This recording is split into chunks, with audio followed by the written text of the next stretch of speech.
Hey everyone, DC here from YGG Esports, and here's our second video for Parallel TCG's Rookie Mode series.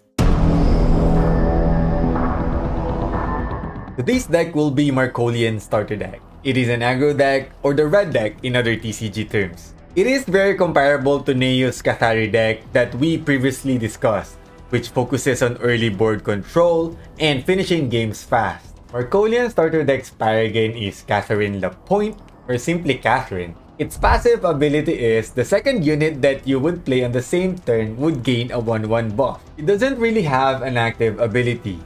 You cannot choose to attack with Catherine on your turn. Instead, it will randomly attack your opponent when you click end turn. Here are the high-valued cards for this deck. For the universal cards, we have Mercenary Gunslinger and PS8 Launcher.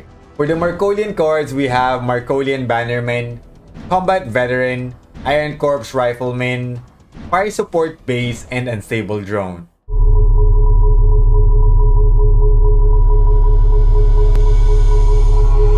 There are two game mechanics that is important for Markolian Starter Deck. First is the armed tagged units. These units deal their damage first before non-armed units. So this means that if your armed unit kills a non-armed unit, it wouldn't take any damage after attacking. Meanwhile, if both units has an arm tag, they will hit each other at the same time. The second mechanic is Assault. Units or effects with Assault on its description requires you to attack your opponent's health first before it triggers. In this example, Assault is not triggered, that's why we are required to discard the card. Now let's discuss the early game approach of Markolian Starter Deck. First, on Mulligan phase, we want to get 1 and 2 cost units and a PS8 Launcher, since it works well with Markolian Bannerman that gets buffed after playing an effect. When choosing what to bank, you can bank the high cost cards that you wouldn't be playing in the next 2 to 3 turns. If they have the same energy cost, you can choose to bank the one with less value. It is important for you to build your board early, but do not be pressured to always get Catherine's passive ability. Managing your low-cost units would be important for this passive to work. Markolian Bannerman puts a lot of pressure on your opponent early since it can be buffed by effects.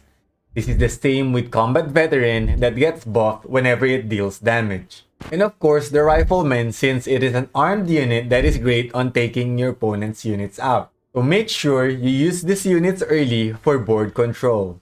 Going to the mid and late game, the timing of playing Catherine would be very important. One of the reasons why we want early board control with Catherine is for her having a higher chance of hitting your opponent's health upon playing her. That increases the tempo of your game to finish things faster and puts a lot of pressure on your opponent to do some trades. Late game units that would help you a lot when you have a wider board would be Fire Support Base and Crew Boss, since both of them buffs all of your units by 1/1. Meanwhile, Unstable Drone is a good unit to play when you're trying to take back board control, since it has an aftermath effect that lets you choose to damage an enemy unit when it gets destroyed. To cap off the late game approach, you need to judge if you can finish the game in the next turns, and put pressure on them by directly hitting their health and letting them do the trades for you. Alright, that sums up our guide for Markolian Starter Deck, and I hope you got a preview on how to play it. If you want some extra operation packs in-game, you can use my referral code, which would be right here. If you have any questions, you can drop it in the comment section down below. DM me on Twitter or visit me on my streams on Twitch. And don't forget to follow YGG Social.